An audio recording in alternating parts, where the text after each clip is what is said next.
Hello, and thanks for joining us today for ACI Learning's audit webinar. Have a question?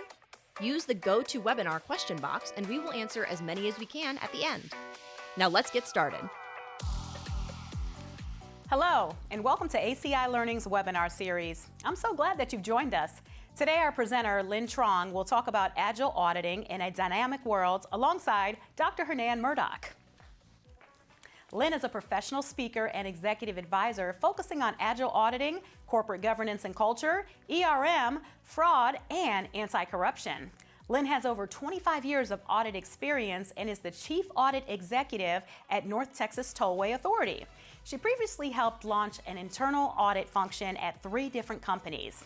Hernan speaks at conferences in the United States and abroad and is the author of numerous articles and books on a variety of topics including internal audit, fraud, and more. He holds professional designations as a CIA and CRMA.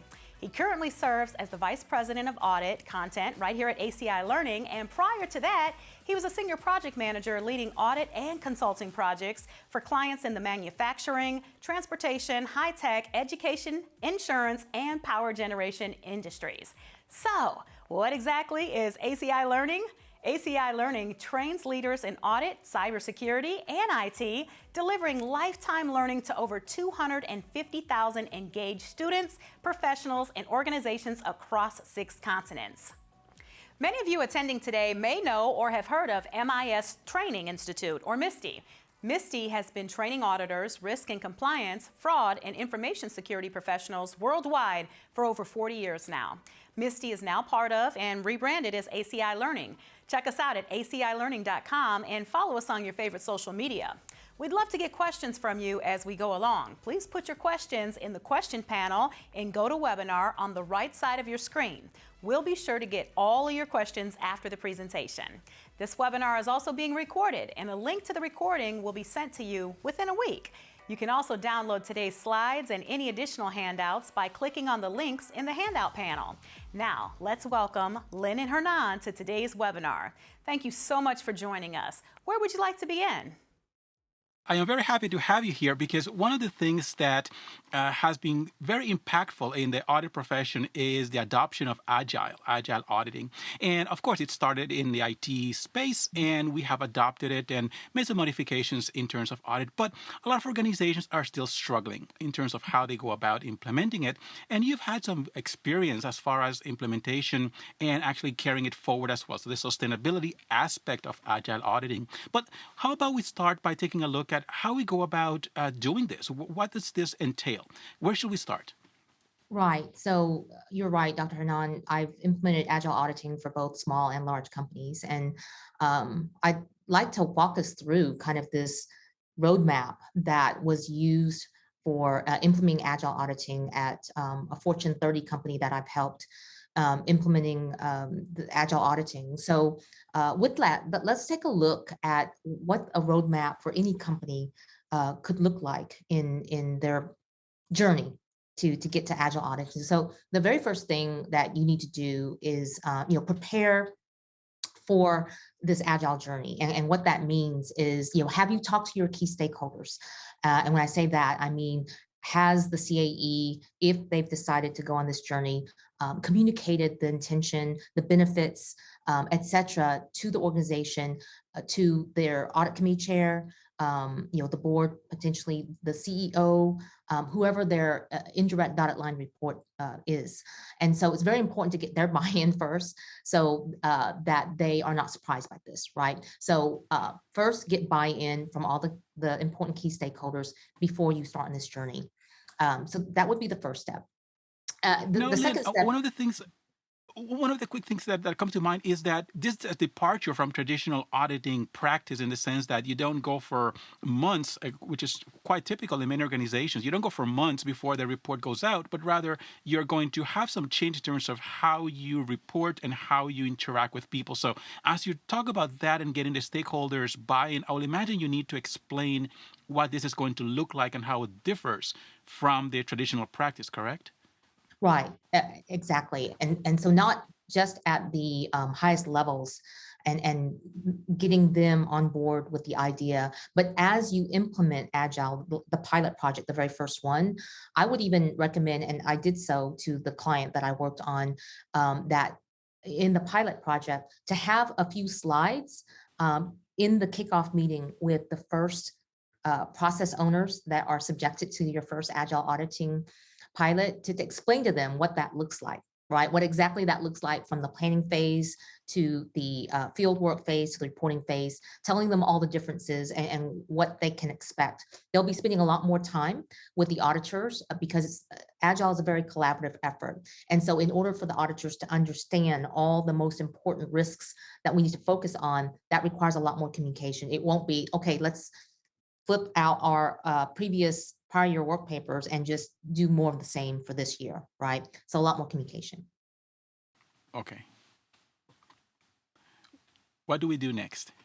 So next on our roadmap here would be to define what Agile could look like for you, your organization, because Agile is not, you're Agile or you're not, right? There are levels of Agile. You can go Agile light if you're not ready to go all the way to full-blown Agile, where you're using all the jargon and buzzwords, using backlogs of different types of sprints that you could do.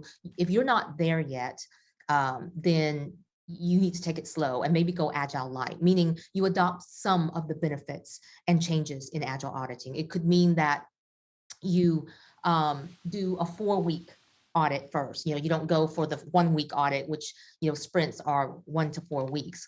And so you may not even make it to the 4-week mark. You may be like with my client, it used to take them 120 days to do an audit from beginning to end. And so we weren't going to try to go from 120 days to 5 days, right? That would be too big of a shock to the system. So we went from 120 days to let's try to do this in 6 weeks, which is already a drastic change, right?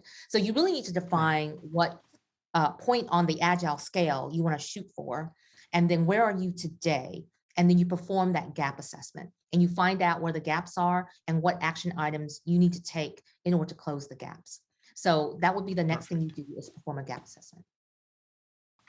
Great. And I would imagine the skill set needs to be looked at quite a bit, because a lot of auditors, especially the ones who have been doing it for a long time, they are probably going to need a lot of retraining Yes. so that they are accustomed to the new methodology and what that requires. But I certainly agree with the need for a gap assessment and taking a look to see what exactly where we are and where we need to go. So you segue very nicely to the next step on the transformation or roadmap. So you really need to train your teams. Most likely, a lot of your auditors haven't even heard of it, or maybe they've heard of it, but they've never done it before.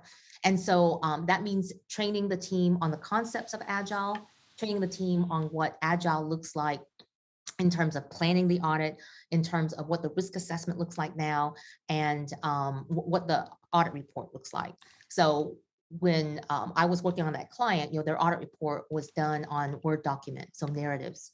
And so in order to be more agile in their audit report writing, I pushed them to convert to, and they were already on that journey actually before I met them, but they were going from a Word document version to PowerPoint. So in far less number of words, you can get the same key messages that a 30-page Word document narrative audit report can do, because PowerPoint is very conducive to graphics, which a picture tells 1,000 words. And so graphics are a great way to tell a story in a very agile manner, right?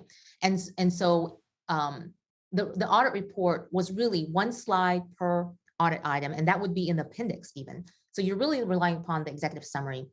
And so they went from a very long narrative Word-based document to quick, key takeaways, graphics, etc. on PowerPoint. So that was the way that I took them from being traditional to agile in the reporting.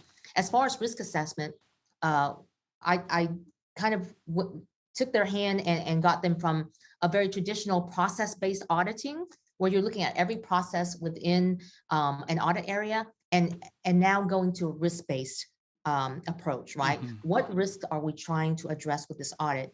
and only look at the processes that are important in addressing that risk. So it really took them from looking at, let's say, 30 processes in an audit process to looking at maybe 10, because those 10 were the ones that were most impactful to the risk. So lots of changes Excellent. I could go into. That's excellent, because one of the challenges we have is making sure we focus on what matters most. And in some cases, what happens is we want to look at everything that's there because we figure that that's our responsibility. But we really need to be mindful about the resources and the limitations that we have as auditors, and the challenges on the client as well, because audits take up a lot of time and they can be disruptive, right? As much as they're necessary, they're also disruptive to the business. So focusing on what matters most, definitely an important thing. So that's good to know. So what's the next thing we need to do? So finally, once everyone knows about what's happening and you've trained up the team on how to make it happen, then it's time to conduct your first pilot. And I strongly encourage that companies, when they're implementing Agile for the first time, to do a pilot first. Don't roll it out completely all in one fell swoop. Try it out with a pilot, just a smaller group. If you're a large audit department, then it would just be one, a smaller team that's involved in this pilot project. So obviously I was working with a very large company, so they could afford to do a pilot, right? Because they had like 100 auditors in their team. And so they kind of carved out 6 people to do the first pilot. Now, if you're a smaller audit department, then everyone's probably going to be involved in this first pilot. And once you conduct the pilot, you can then do a lessons learned, find out what went well, what didn't go well. Now, if mostly it went well and you just have a few tweaks to improve, then that's a green light to move forward and expand further, and roll out this agile auditing concept broadly. If it mostly did not go well. Yeah, go ahead. I would imagine that for a small audit shop, you can also have it done so that your pilot consists of a smaller audit as opposed to a very large and complex Absolutely. one. So yes, so you give the example of having a subset of the auditors do a review, but also having a smaller scale audit. But I definitely agree with the idea of a pilot, because that way you are able to contain what you're doing and use it as a learning exercise for everybody involved. So great idea. Exactly. So that basically takes us through the roadmap transformation. So moving on. When we're thinking, go ahead. Yeah, so I'm thinking in terms of the application, right? And several of the things you have highlighted as we are proceeding here is in terms of how we implement it, which of course is so important, not just to go with the concepts, but actually the implementation and how we actually do it. So in terms of the practice itself, so what are some of the key things that need to happen to make this a reality? Right. So let's move on to the next slide here, Agile in practice. And so I've picked out some, I guess, buzzwords, if you will, that are critical in implementing Agile. And it's being thrown around a lot in Agile auditing books and even at conferences, et cetera. But what does that look like in real life, right? So what does it mean when you have an Agile mindset, in your day-to-day? So in the audit shop, what an Agile mindset would look like is that, one, the company, the organization has an Agile culture, right? So if you want to do Agile auditing and you want it to succeed, the most likely success factors of an Agile culture within your organization where implementing something like Agile auditing will succeed would be to look for things like, if your organization was innovative, right, is very supportive of trying new things, innovative things, and that it's okay if you try new things, it's okay to fail, right? Fail forwards, as they say. Now, that mindset is also needs to be present in your team. So if you have an audit team, maybe you inherited the team, you didn't handpick them, and the team is very traditional, right? They learned auditing one way, the traditional way, and they're not very willing or adaptable to learning how to audit in a new way. That might be a red flag that your team may not be conducive to implementing Agile auditing, and so you'll have to make a decision as far as whether you should even implement Agile auditing, or maybe you need to massage the team, right? What kind of training do they need? Some of this training is soft skills, right? Critical thinking skills, communication skills is very important in Agile auditing, because what's key to Agile auditing is understanding your customers and understanding your customers' risks so you can focus on those risks. And in order to do that, you need to be able to communicate and draw that information out from your customers. So that's we'll the imagine kind. Go ahead. So we'll imagine that a big part of this is moving away from the checklist auditing approach that some people have definitely relied on for so many years. I'm not suggesting that checklists are wrong or bad, but rather we need to be very mindful of how we use them. But another thing that I believe I'm hearing from you is the need for flexibility. So we have an audit program and we need to go through certain steps and review certain things, but quite often what we find is auditors are so fixated on completing that audit program that they're not flexible enough to adapt the way you're describing it. So I would imagine that's part of the mindset as well. Is that correct? Yes, you're absolutely correct. I've seen auditors where once we've identified what the high, medium, low areas are of risk, of controls, et cetera, and when I say it's okay not to test all of the audit program, it's okay to exclude all the lower risks, and it really goes against, I guess, the grain of what they grew up as far as the traditional auditing. Well, how can we not finish this audit program? It's we're only going to focus on the high and moderate, because even if you spend all your time and wheels running around doing the entire audit program, including the low risk areas, when you find an observation or an exception in a low risk area, the client's just going to say, well, yeah, you're right, it's broken, but it's low risk. We've got all these mitigating controls. Who cares? I'm not going to put any effort into fixing this because, once again, it's low risk. And so making sure that your team has an adaptable mindset that is okay with not completing the entire audit program and just focusing on the most important things. Very good. So okay. What's the next thing? Yeah. So, you hear backlog a lot, and what does that mean? So this is more the mature Agile implementations. Not all Agile Light wouldn't necessarily implement backlog, because in order to have an Agile backlog, you would be sophisticated enough and mature enough as an audit department to have an inventory of risks, an inventory of processes, and an inventory of controls, and all ranked, so that you, once you finish one sprint, you can quickly just pick up, okay, what's the next high risk process or control that we can audit or include in the next sprint. If you don't have all that information ready, then it's not conducive to having a backlog, and that's okay. You can go Agile Light and just, as soon as you complete one Agile audit, then you start the planning for another one. Hey, let's find out what are all the risks are in this area. Let's rank them. Let's find out what all the critical processes are, rank the controls, and then pick the ones that we want to test based upon the high risk versus low risk. And so it takes more time in the planning stages if you don't have this backlog, but Agile parts of Agile are still doable, and you can still incorporate some Agile components even if you don't have a backlog. So that's what I want to say about that. Okay, that's excellent. Very good. Thank you. Yeah. What's the next step? So next, another attribute that's important is, and we've talked about this already, is communication, right? We talked about it as far as preparing the audit committee, the CEO, et cetera, for implementing the Agile before you implement. But during the actual practice of doing Agile, communication is very important. So what does that mean? It means that communication with your team happens every day in these stand-up, daily 15-minute stand-ups, right? You're just asking 3 questions. What did you do in the last 24 hours? What are you going to be doing in the next 24 hours to complete this project? And do you have any challenges that need to be removed? So that's all you need to do. I mean, when I went to help this client that I speak of to implement Agile Auditing, I can tell you that they only had weekly meetings. They were an hour long, possibly even longer as it spilled over, because you had a week's worth of information to share with each other. And I can tell you that it wasn't effective because the leadership wasn't aware of everything that was going on in the lower layers. And remember, this is a 100-person or auditor team, right?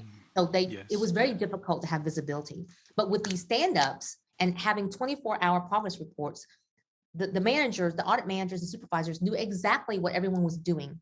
And it gave everyone an opportunity to be very transparent and open about what they were doing, what their challenges are. Because at the next meeting, if you haven't done what you said you were going to do, what's the problem, right? It comes up right away with these stand-ups. So it's all very transparent.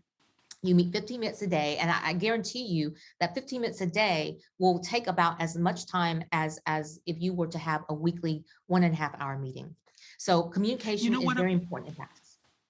You know what I'm hearing, Lynn, is also that from an accountability perspective, this also serves us quite well in terms of making sure that everyone knows what they're supposed to do and they actually do it. So, in Exactly. many instances, me as a practitioner and as an instructor and so on, I've heard so many and seen so many instances where people are saying, "Oh yeah, I'm making good progress," or "Things are okay, things are okay," and then you realize later on into the audit that they really aren't making good progress, and then you're scrambling towards the end. So this way, you're accountable, you're tracking, you are sharing issues. I think the third thing you mentioned there on the stand-up meetings is any blockers, any issues that you Exactly. have that are holding you back. So right away we know what's happening and what's not happening, and we can keep things moving. So I will imagine that one challenge though, as before we move on to the next item, is being brief, right? Some people will just give you a long story about something. You just have to be very concise and precise about what is going on, and allow someone else to speak so that we can keep this meeting short. But I think this is a Right. great tool to help in those regards. Exactly. There's one last thing I want to talk about communication before we move on to the reporting, but Yes. it's not just communicating with your team. I've seen Agile in practice where the process owners, key process owners, are invited every other day or maybe once a week to these daily stand-ups. And there you have the opportunity to say, I have these challenges, I have these blockages because accounting hasn't given me the information I need to do this test. And so if somebody from accounting is attending that meeting, they can say, I can clear that up for you. You know what I mean? They are the Excellent. representative from the process owners, and they take back with them action items to clear blockages and challenges. So I've seen that in action, and that's worked very, very well. And at the same time, if you're finding observations and exceptions, you can tell them real time. You know, I actually have weekly meetings with the audit clients, and I'm able to tell them almost real time every week. Here's what we're finding so far.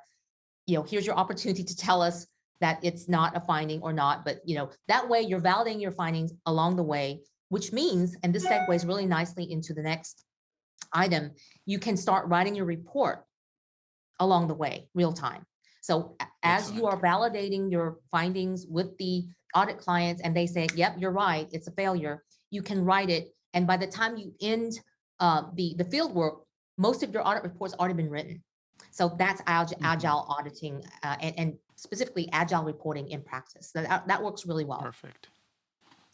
So moving on to the next item, we talked a little bit about mindset, culture, teams. What I want to say here that I haven't mentioned is, as you recruit people, if you're not inheriting people and possibly they're not adaptive or whatnot, but if you have a chance to recruit people in and you want to do agile auditing, be cognizant of the soft skills that you want to hire in, right? You can teach anybody to audit. You can teach anybody to do agile auditing. But what's harder to teach are things like good communication skills, good relationship building skills, which I haven't mentioned yet. But agile auditing really relies upon good relationship building skills, because in order to draw out from your audit clients what's important, what are the high risks, they need to trust you, right? They need to trust that when they give you that information, it's going to be used constructively and used for everyone's benefit and not necessarily used against them. So all these skills are so important as far as building your team. And you may have somebody who's good at project management, which is important. You may have somebody else who's good at relationship building, and then you may have somebody else that's really good at communication. Now, we all need to be good somewhat, right, at all these things, Right. but you can play off on who's good at what, who has the better relationship with so-and-so client, and have them be the liaison, etc. But those types of soft skills are so very important for agile auditing to be successful. Very, very good. Okay. Yes, and we hear quite a bit in the profession, people talking about the different skills that we need to have. And sometimes we hear a lot about the accounting and the data analytics, the data mining, Yep. the IT knowledge, and so on. But soft skills are also there, and you highlighted quite well and clearly why it is so important. And as we also focus on building relationships and collaboration, definitely we see how that becomes important in this particular topic area. So very important things to keep in mind when we're recruiting. I think we probably want to think in terms of how we are doing it with our job descriptions as well. Mhm. So make sure that our recruiters And our are looking interviewing for the questions right as people. well. Yeah. The Mm, interviewing questions will yeah. draw out those soft skills. So moving on to sprints in practice, we hear that word thrown around. What is it? What exactly does it look like? So sprints can be 1 to 4 weeks. And the most challenging thing when companies are trying to implement agile and they're trying to do sprints, the number one complaint is we can't get this audit done in 4 weeks, Lynn. How do people do that? Well, it's about how you scope, right? How many different audit objectives Right. do you have? Um, if you're trying to cram in 10 audit objectives, obviously you can't do that in 4 weeks. So really what I'm seeing out there is that you're just doing 1 or 2 audit objectives per sprint, right?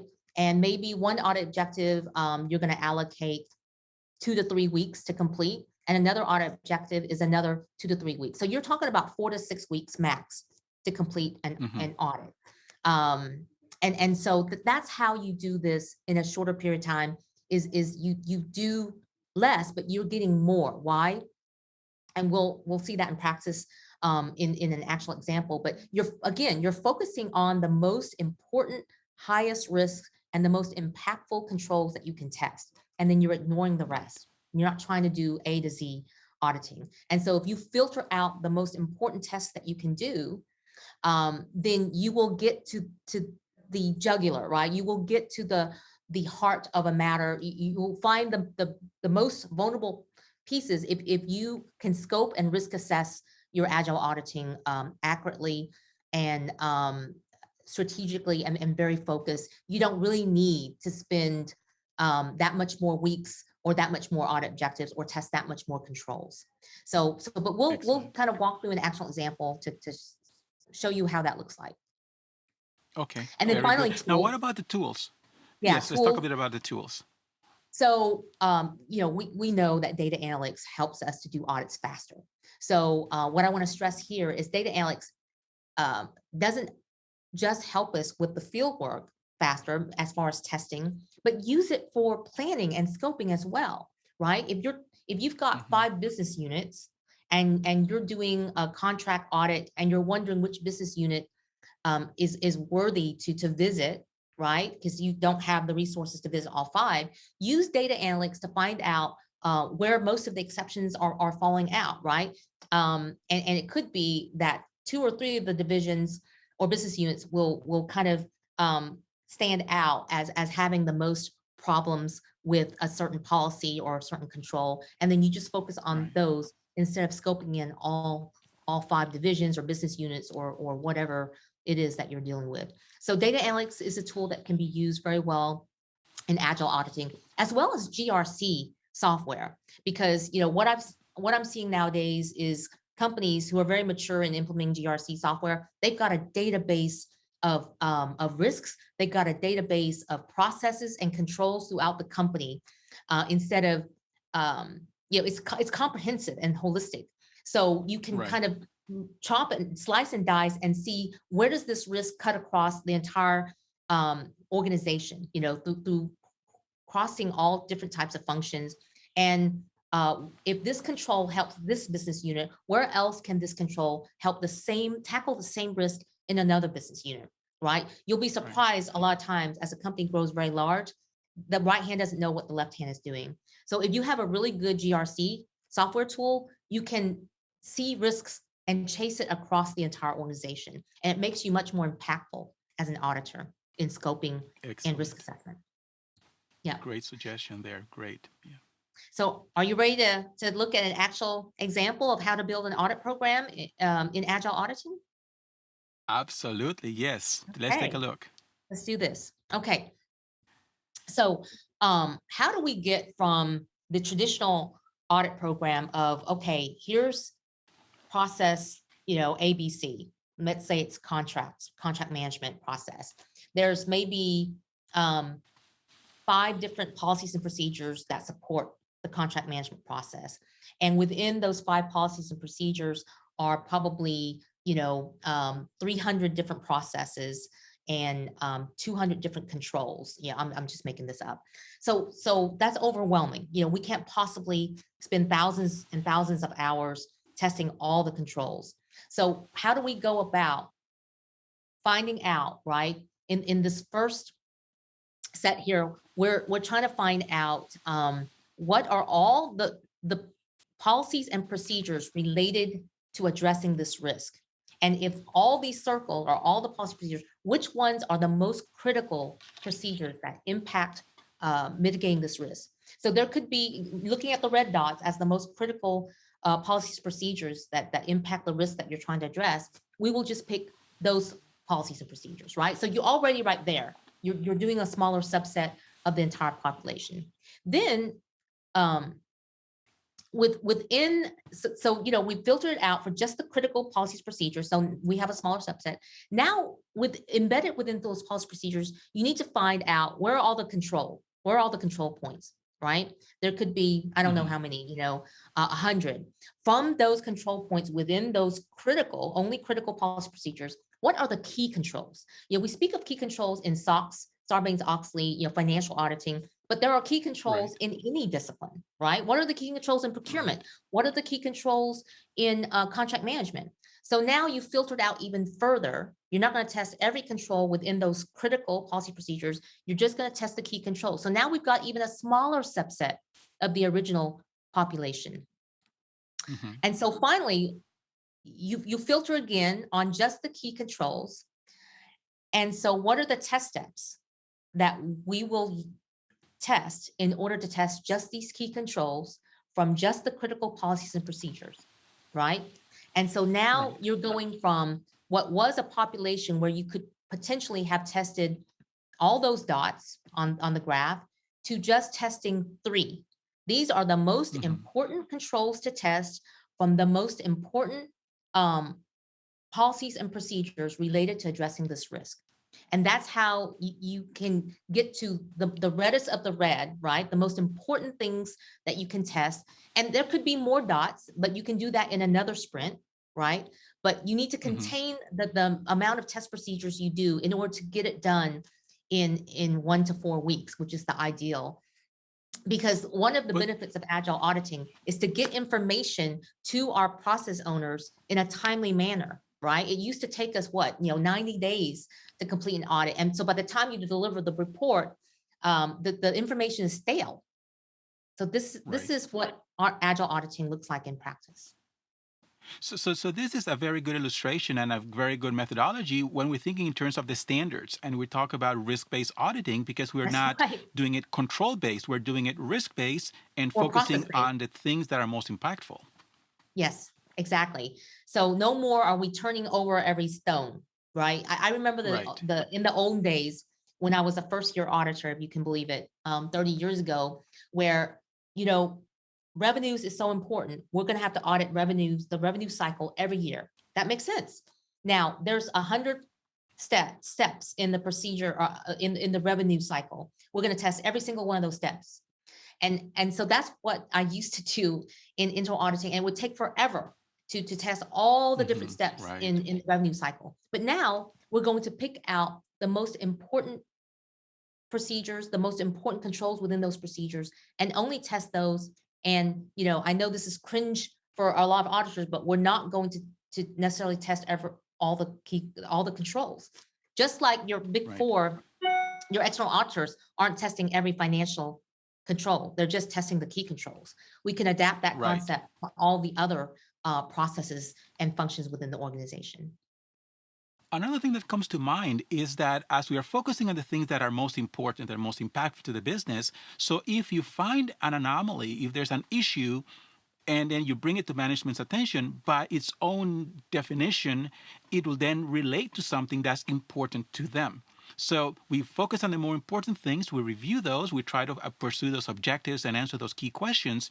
So when we find an issue, it will then be significant enough for management to pay attention to it. And I think that that is also going to address another concern that management sometimes has, that auditors will bring to their attention things that are really inconsequential.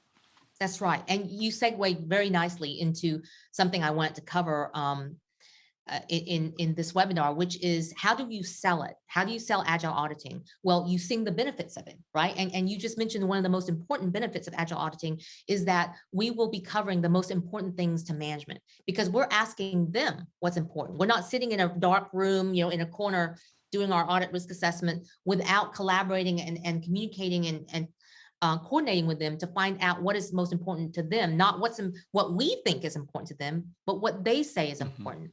And so that's one of the benefits that you can sell to executive management and to the audit committee when you're planning to justify making this change. Is it will make internal audit more valuable, more relevant, right? We'll always be aligned with what's most important to our audit clients. So they'll want us to do these audits because these things are important to them. They're being bonused and compensated based upon these objectives, right? And what are the risks to these objectives, and how can we cater our audits to address these very risks that are tied to the company's strategic goals and objectives? So that number one, that is a selling point. Another selling point, this is the Great Resignation. People are leaving their companies. They're not engaged. They're not motivated, or they don't feel like they're relevant. And so by implementing Agile auditing, the auditors will see their relevance, will see their value, will understand that the audit work that they're doing, the hours that they're testing, is directly linked to something that's important to the executives. So it's very empowering. It's very motivating. So that's another benefit, right? And then the third benefit is that it's faster, right? You're filtering out the most important things and only focused on those things. So what used to be 30 dots, 30 procedures that you had to test is now 3. Look at all this free time for you to do more audits, more impactful special projects, right? Having the seat at the table in order to help with, like if a company was doing a system implementation, you would have time to actually attend those meetings before they implement the system, and then not waiting until after they implement the system to audit the system. But you were actually engaged in the process of determining, where controls can be embedded in the system. So freeing up your time to do more management special projects and adding even more value. And so those were the strategic initiatives too, right? Exactly. M&A, so those would be the things that I would bring up to executives and the audit committee as far as why should we do Agile auditing? What are the benefits? That's how you sell. Now, you highlighted several times the benefit of communicating faster or getting information to them in a more timely manner, which is, of course, a big challenge for a lot of auditors. One question that people have asked me is in terms of the reporting. And you mentioned previously that, PowerPoint presentation or just a few slides might suffice. I would imagine a memo would probably do the trick as well. But for those who really feel that they need to have a report written, have you seen or have you done it in such a way that you have, let's say, a succession of PowerPoint or a succession of memos for those end of the sprint communications, and then you aggregate everything and make it a report, but you already communicated everything, but you just want a formal final document, but it's basically just putting them all together. Is that something that can be done to address that need that some auditors may have for a comprehensive report? Yes, as a matter of fact, again, we're referencing the client where I implement Agile auditing for. They used to write up a Word document for every finding. And then, of course, they also had a separate audit report. And I was thinking, well, instead of duplicating efforts, why don't you turn the findings template into a page of the audit report? That way you only document the finding once, and it turns into one of the pages of the audit report, which should be a PowerPoint in my mind. And so yes, and at these weekly meetings, as you're meeting with your audit clients to validate the findings, instead of just verbally telling them and having them verbally validate, you could even use that one PowerPoint slide, which represents a finding. Hey, here's how we're writing up this finding that you just validated for us. Let us know if this is being written accurately, completely, and give us feedback. And then boom, that's a page out of your audit report done. So something can serve as both a discussion document for these weekly status meetings with the client, and also turn into, serve also as a page of the audit report. So very agile.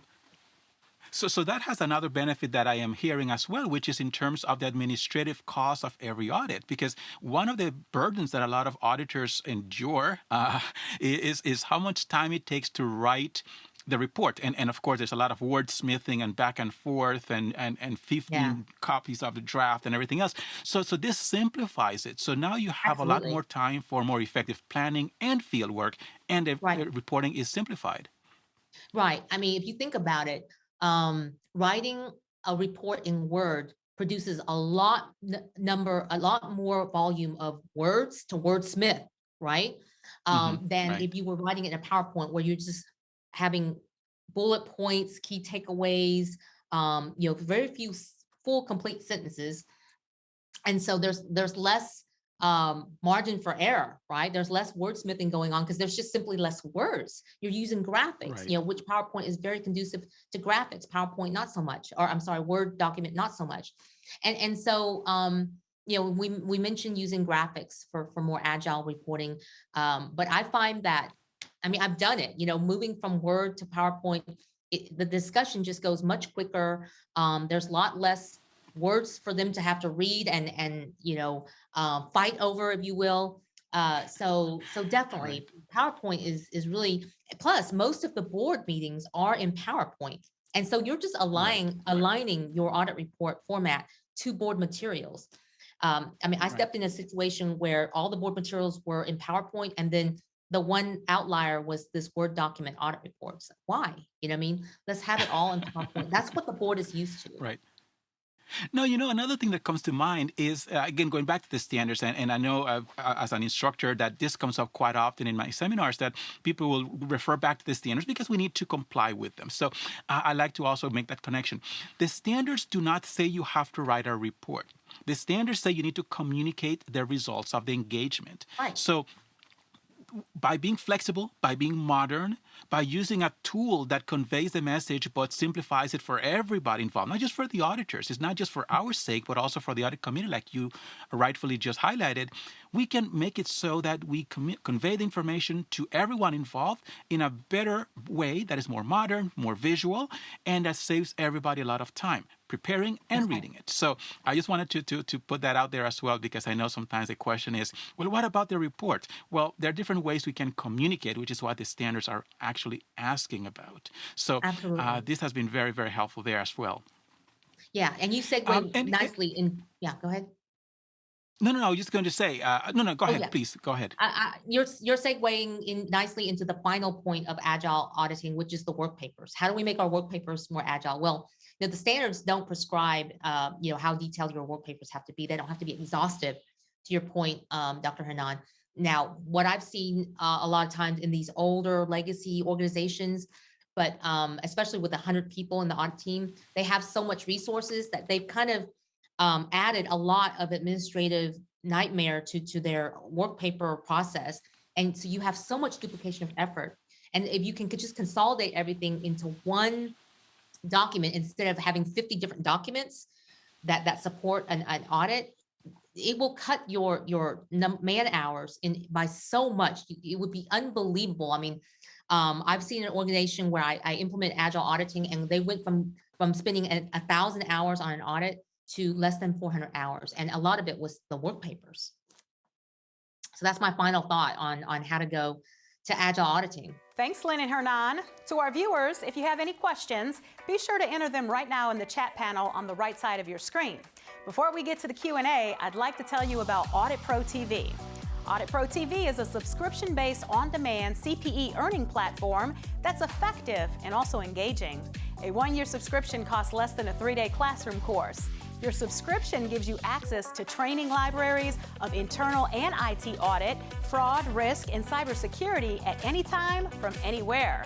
Visit acillearning.com to learn more about Audit Pro TV and request your free demo to see what the fuss is all about. All right, let's start with our first question. Okay, let me put on my. All right, let's get started with some questions here.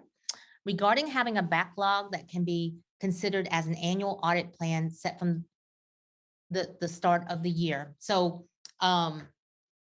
regarding having a backlog, can that be considered as an annual audit plan set from the start of the year? So yes and no.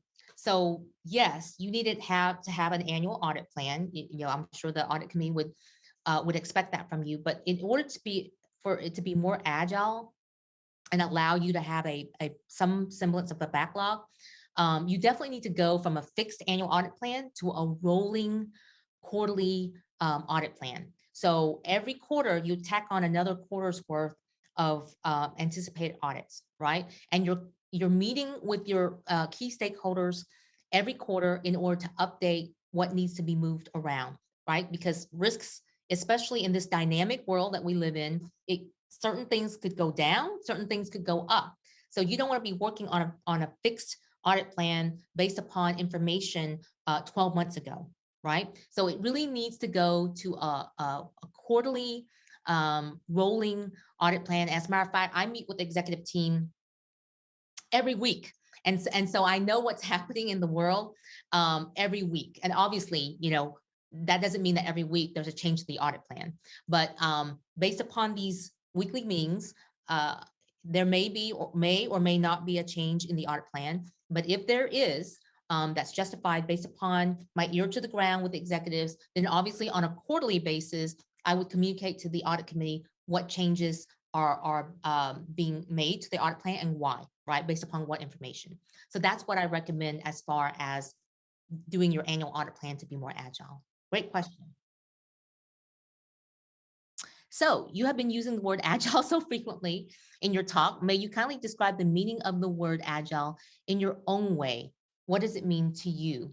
So yes, so what agile means to me is adaptable, meaning you need to be able to make pivot changes, right? Pivot changes to your audit plan, to your audit program, you know, from this high level all the way down to your test procedures based upon what you learn every day, more information that you learn, whether it's about something happening with the company that changes your actual annual audit plan, or something that you learn in an interview during the audit that makes you say, okay, now that I've learned that, we need to tweak our audit program. So the audit program that we established 3 weeks ago during planning, we can change it. I mean, it can change almost daily. So adaptable is something that comes to mind when I think of agile. The other word that comes to mind for me when it comes to agile is customer focus. And you'll find those words in the Agile Manifesto, which are the principles, right? The values of Agile, the Bible, if you will, of Agile. So customer focus is very important. You know, what are you doing this? Who are you doing this for? What are you doing and who is the end customer? Well, our end customer is the process owners, right? They're trying to find holes. We are trying to work with them to find holes, gaps, ineffective controls, processes within their organization. The best way to do that is to understand what's important to them. What is a high risk to them versus low risk based upon their objectives, right? Once we understand that, once we understand what's important to our customers, then we can align our audit program, our audit plan, and our audit program to align, to match up and to address what's important to them. So that's the second thing that's very important to me when it comes to Agile. So the third and final thing that comes to mind when it comes to Agile is more value for less resources. If you are focused on the most important things and you only work on those important things, then the other unimportant things fall away. And so no longer should you be doing audits where 20% of your audit findings are, oh yeah, that's really good, we're going to implement that. And the other 80% are, that's not really high risk. So we only have so much resources. We can only focus on the most important things. So we're not going to even do any of the things that you suggest for these lower risk findings. The outcome should be that your audit report would only have the types of findings and observations that they would implement management action items to change because it's important to them. So more value for less resources. Those are the three things that come to my mind when I think of agile. Agile auditing or agile whatever you do, right? Because those three attributes can apply to any discipline. So hopefully that answers your question. Any other? Let's see. What type of company culture would not be conducive to agile auditing? Well, I would say I spoke about what would be conducive, right? So then the opposite would be not conducive. So you need a culture, an organization culture that supports innovation, that is not afraid to take risks in trying new things. If you've got a company culture that's so risk averse that their mentality is, well, don't break it if it's don't fix it if it's not broken, right? What we've been doing has been fine. So if you're living in that kind of culture, then agile auditing may not be conducive. If you also have a culture where the attitude towards internal audit is the police force, right? They're there for assurance, make sure that we're not doing anything wrong, rather than the attitude of actually internal audit are our partners in trying to improve, continuously improve our processes. They're not the police force. That would be more conducive to agile auditing, because remember, agile auditing requires that you collaborate with your customers, your process owners, and they need to trust you, right? In order to share information so you know what to focus on. So if you're being viewed as the police department, that's probably not conducive to agile auditing. So those would be the two most important things about company culture that I would suggest. Okay, we got another one here. What impact does the agile approach have on the audit fees? And is this impact a welcome change for auditors? Interesting. Okay, so I've been speaking about agile auditing, and my experience with agile auditing has only been within internal audit. So we don't charge fees, right? We're a sunk cost, we're salaried. Now, if you're talking about external auditors, I haven't met any external auditors, at least not me, who have implemented agile auditing. But I would imagine that if they did have agile auditing, then your fee should be less, right? So the closest that I can come to is SOX auditing. So obviously, if you're a public company, you have to have Sarbanes-Oxley testing every year. And although they don't say that they're agile auditing, the fact that they only test the key controls, the key financial statement control, and not every single financial control, that is, in a way, an attribute of agile auditing. Now, I will say this. If you are co-sourcing, right, subject matter experts to help supplement your internal audit team, and you have an agile auditing approach, and so therefore it would take less hours for you to complete this audit, then obviously if you needed to grab subject matter experts, they would need to spend less time, right? Because if you're budgeting a 300-hour project instead of a 600-hour project, then the amount of time that you need, let's say 15% is going to need a subject matter expert, then 15% multiplied by a smaller number budgeted for your entire audit is going to be a smaller number of hours. And therefore, if you're paying a high fee for your subject matter experts, you would pay a total of less dollars. And so that's what I would say as far as the relationship between audit fees and agile auditing. So hopefully that makes sense. Any other questions here? Let's see. How do you apply an agile approach in updating the audit universe? So a lot of people have their audit universe be a bunch of processes, right? It's an inventory of processes. And so in order for it to be conducive to agile, then your audit universe needs to be an inventory of risks. And so if you have that type of audit universe, then you can rank your risks, right, based upon your enterprise risk assessment. And that way you'll have an audit universe that's ranked high, medium, low. And obviously that may change, right? With whatever macroeconomics and external factors that are happening, you need to update the rankings of the audit universe of your risk. And so there you can take a look at your audit universe, know what the highest risks are, and focus your audits on those higher risks. And obviously with the updates that you need to make sure that it's the rankings are still accurate. Okay. What methods do you suggest for formatting Agile audit work papers? So we haven't yet here implemented any sort of GRC audit work paper software. So we're just doing Excel.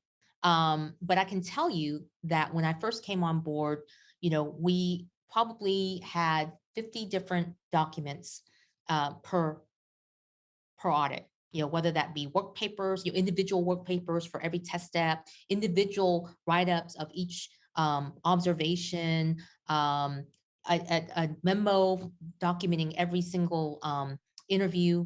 And we've consolidated all that into one document. It's one Excel spreadsheet. You have to double click once. And for every tab, there's a tab for all the interviews with names of people that were interviewed and questions that we asked, right? Because sometimes we ask the same questions across multiple process owners. And so you can see how people answer on the same questions across the board, across multiple process owners. And that's one tab on one Excel spreadsheet. The next tab could be the list of PBCs. Another tab would be the risk assessment, right? Here's the risk, here's the controls, here's what we did to test. And then every single test is on a different tab in this spreadsheet. And then we've got a tab at the end there that collects all the potential findings.